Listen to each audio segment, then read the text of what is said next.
அறுத்து எறி, கற்பப்பை உனக்கு எதுக்கு? ஈவேராவை பெத்த அம்மா அதை செஞ்சிருந்தாங்கன்னா இந்நேரம் அந்த ஈவேரா தலைவலி எங்களுக்கு இருந்திருக்காது. அந்த பெரியார் அவர்கள் வந்து பெண்கள்லாம் பையை வந்து அறுத்துக்கங்க, அதே மாதிரி வந்து ஆண்கள் போடக்கூடிய ட்ரெஸ் எல்லாம் போட்டுக்கங்க அப்படின்னு சொல்லிட்டு ஒரு செய்தி வந்து தொடர்ந்து வந்து பரப்பப்பட்டு இருக்கு. இதில் முக்கியமாக பார்த்தோம்னா நாம் தமிழர் கட்சியை சார்ந்த, அதாவது இஸ்லாமிய வேடமிட்ட ஒரு பெண் கூட அன்றைக்கு வந்து பெரியாருனுடைய ஈவேராவுடைய தாயார் வந்து கற்பப்பையை அறுத்து போட்டிருந்தா இன்றைக்கி உன்னை பற்றி நான் பேச தேவையில்லைன்ற மாதிரி ஒரு கருத்தை வச்சுருப்பாங்க. முதல்ல வந்து மக்கள் வந்து அந்த கருத்தை வந்து நல்லா தெரிஞ்சுக்கணும். ஏன்னா இப்போ இல்லை, இப்போ நம்ம வந்து 2026 இருக்கோம். கிட்டத்தட்ட ஒரு 75 ஆண்டுகளுக்கு முன்பாக பார்த்தோம்னா தமிழ்நாட்டில் இப்போ ஒரு 10-20 வருஷத்துக்கு முன்னாடியே நீங்கள் போய் பார்த்தா கூட தெரியும். நம்ம அப்பாங்க வயசு இருக்கவங்க இல்லைன்னா ஒரு 50-60 வயது மதிக்கத்தக்க ஆணோ பெண்ணோ அவங்களுடைய வீட்டில் பிறந்தவங்கலாம் எத்தனை பேர் கேட்டாங்க? ஒரு வீட்டில் 7 பேர் 8 பேர் 9 பேர் 10 பேர் அப்படின்னா வச்சுருப்பாங்க. பல இடங்களில் பார்த்தோம்னா போதும் பொண்ணுன்னு ஒரு பேரே வச்சுருப்பாங்க.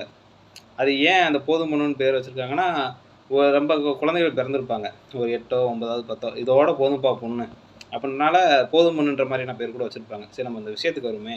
அப்போ ஒரு 75 ஆண்டுகளுக்கு முன்பாக பார்த்தோம்னா ஒரு வீட்லேயும் பெண்களை வந்து இன்றைக்கி மாதிரி இப்போ ஆண்கள் வந்து பல இடங்களுக்கு போகிறாங்க வராங்க, நல்லது கட்டினா போயிட்டு வராங்க. ஆனால் பெண்களுக்கு அப்படிலாம் கிடையாது. அடுப்பாங்கற அதை விட்டால் பக்கத்தில் ஏதாவது ஒரு கதை தான் பேச முடியுமே தவிர வேறு எதுவுமே பண்ண முடியாது. நல்லது கெட்டது கூட பல இடங்களில் கூட்டு போக மாட்டாங்க. அப்போ அப்படி இருக்கக்கூடிய சூழலில் ஒரு 75 ஆண்டுகளுக்கு முன்பாக பார்த்தோம்னா ஒரு வீட்லேயும் 10 பேர் 15 பேர் 8 பேர் 9 பேர் 10 பேர் அது பெண் தானே அவங்களுமே. அப்போ அதை கருத்தில் கொண்டு தந்தை பெரியார் அவர்கள் வந்து பெண்கள்லாம் இதெல்லாம் உடச்சி எறிஞ்சிட்டு வரணும். ஒரு கட்டத்துக்கு மேலே வந்து உங்களுக்கு எதுக்கு இத்தனை குழந்தை போதுமே, ஏன் இன்றைக்கி வந்து பேசுகிறாங்களே, நாம் தமிழர் சீமான் பேசுகிறாப்லையே, சாட்டை திருமணம் பேசுகிறாரு, அவங்க வீட்டில் எத்தனை பிள்ளை 10 பிள்ளை அவங்க மனைவி கொடுத்துருக்காரா? இல்லை ஒரு இஸ்லாமிய வேடமிட்டு பேசக்கூடிய அந்த பெண் இருக்காங்களே அந்த பிள்ளை வீட்டில் எத்தனை பேர் பிறந்திருக்காங்க? இல்லை அந்த பெண் கல்யாணம் முடிஞ்சுன்னா அந்த பெண்ணுக்கு எத்தனை பிள்ளை இருக்குது? அந்த பெண்ணுக்கு வந்து ஒரு 2 குழந்தை 3 குழந்தை வந்து அவர் கணவர் கொடுத்துருந்தாருன்னா தந்தை பெரியார் அவங்களுடைய கருத்து வந்து சரியாக தவறான்னு தெரிஞ்சிருக்கும். அல்லது சீமான் இருக்கார்ல, சீமான் உள்ளிட்ட பல நபர்கள் சாட்டை திருமணம்லாம் பேசுகிறாங்களே, சீமானுக்கே ஒரு பிள்ளை தான், இன்னொரு பிள்ளை தத்தெடுத்திருக்காரு.